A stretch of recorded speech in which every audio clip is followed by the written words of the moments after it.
Guns are fascinating pieces of technology, not just because of how they function, but because of what they mean. Mechanically, they're complex, but in practice, they're brutally simple.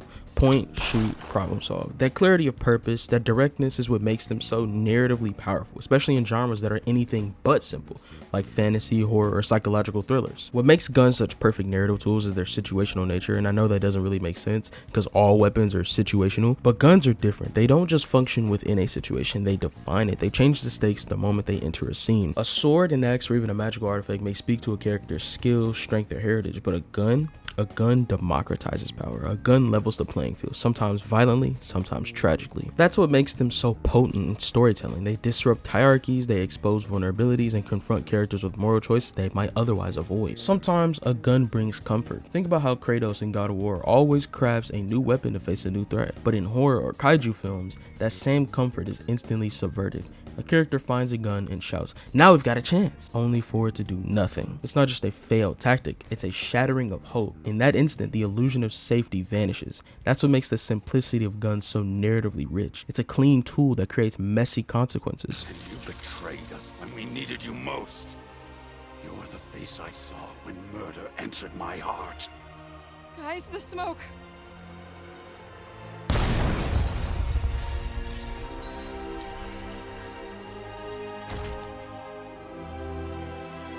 One fantasy series that brilliantly explores this is The Legend of Vox Machina. There will be spoilers in this particular segment, so go watch it, but before you watch it, make sure you subscribe and hit that like button, because, you know. In a world where swords, spells, and divine magic reign supreme, Percy DeRollo stands apart. Not just because he uses a gun, it's because he built it. The pepper box isn't just a weapon, it's an extension of his trauma, a product of vengeance, and a marker of innovation. Percy's entire arc is shaped by this invention. After his noble family is slaughtered, he's left broken, until a demon named Orthax gives him a vision of something new, a mechanical solution to a supernatural wound. The pepper box becomes both a symbol of his grief and a vehicle for his revenge. What makes this especially compelling is how the pepper box visualizes Percy's mission. The names of those who wronged him are engraved on the barrel, and as he prepares to fire, those names light up, rotating into view like a ritual. It's visual poetry, revenge mechanized, and it's cool but deeply sad. Then we meet Dr. Anna Ripley, a villain who sees the potential of Percy's invention. She wants to mass produce it. Her reasons seem noble on the surface, but as a child she watched her village burn at the hands of wizards.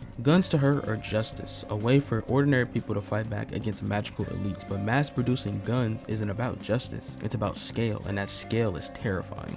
Vox Machina also smartly explores the limits of guns. When Percy fights a dragon, he shoots and it barely reacts. The message is clear. A gun might be powerful, but it isn't enough. That moment reinforces a core truth that a gun's simplicity doesn't always mean dominance, sometimes it means futility.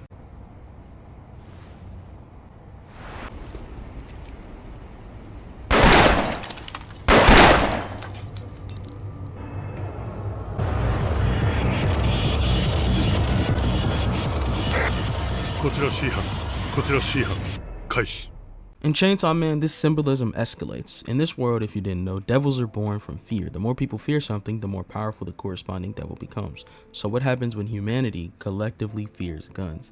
You get the gun devil. I think I said that a little too cheerfully, but 13 years before the story begins, people around the globe turned to guns for protection against devils, but instead of safety, they got chaos. Gun crime spiked, terrorist attacks soared, fear spread faster than any bullet. And from that fear, the gun devil was born. In 26 seconds, it killed nearly 58,000 people in Japan. In just over 2 minutes, it slaughtered over 500,000 people in the United States. And in just under 5 minutes, it claimed nearly 1.2 million lives worldwide and then just vanished. But its horror goes deeper. The gun devil didn't kill randomly. It sorted people by age, faith, location, even names. In Canada, it murdered everyone whose name started with Char. In India, it targeted people who were praying. It didn't act like a creature, it acted like a code, like an algorithm of death. That's what makes it so terrifying. It's not chaos, it's order. Cold, mechanical, unstoppable order. The gun devil embodies what a gun can become when divorced from humanity, an abstract system of violence, not a tool, not a choice, but a statistical inevitability. That's where the real horror lies. Stop! You have to do it. Tenma, no!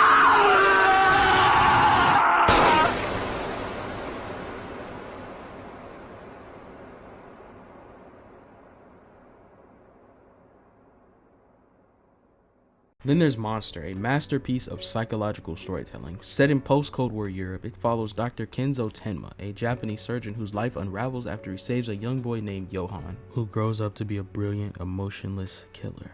This series asks, what makes someone a monster? And throughout that journey, guns function less as weapons and more as moral crucibles. They're instruments of agency. They represent decisions, the hardest ones a character can make. Early in the series, Tenma chooses to save Johan over a politician. That one decision, that one metaphorical bullet sets everything in motion. Tenma didn't pull a trigger, but he still fired the bullet.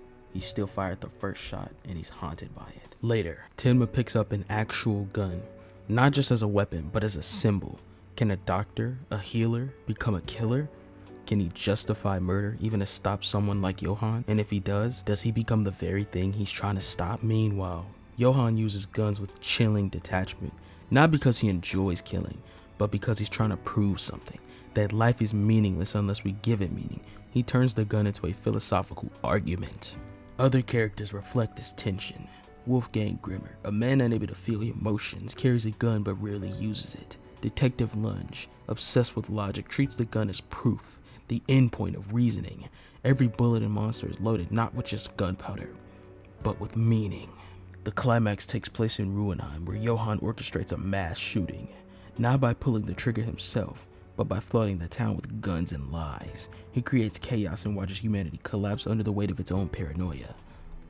Guns become the true monsters, not because they fire, but because they tempt, because they corrupt. In the final confrontation, Tenma has Johan in his sights and hesitates. He's not weak, he's human. In that moment, that restraint becomes the soul of the series. How'd y'all like that voice change? I felt like I was being too jolly in a particularly way more serious series like Monster, so I decided to do a little bit of an actual voice change. It's not like a filter, it was just me like deepening my voice, putting a little more breath into it. Anyways, let me get to the next segment. What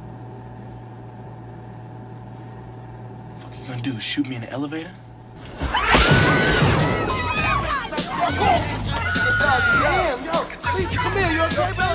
For this last one, I definitely should not have watched it when I was like 11 years old. Juice. Set in Harlem, Juice follows four teenagers, Q, Bishop, Steele, and Raheem, trying to navigate school, poverty, police harassment, and gang culture. They're trapped in a system that offers them no real power until they find a gun. The moment Bishop picks it up, everything changes. His posture, his voice, his presence. The gun isn't just a weapon, it's an identity, a shortcut to manhood, a promise of control in a world that offers none. At first, they see it as a tool for a quick score, but Bishop sees it as something else, proof that he matters. He kills during a robbery, then kills his best friend. By the time the others realize what's happening, the gun has infected everything: trust, friendship, morality. Not only that, Bishop lies about killing Raheem and blames it on Q to further prove the power the gun gives him. Bishop isn't feared because of who he is, he's feared because of what he holds. The gun becomes his soul. Q, by contrast, resists. He only picks up a gun when absolutely forced, and even then, he hesitates. Like Tenma, he holds on to his humanity. In the end, Bishop falls to his death, and someone tells Q, "You got the juice now, man." Fear God, love Jesus, peace. In case I don't see ya, good afternoon, good evening, and good night.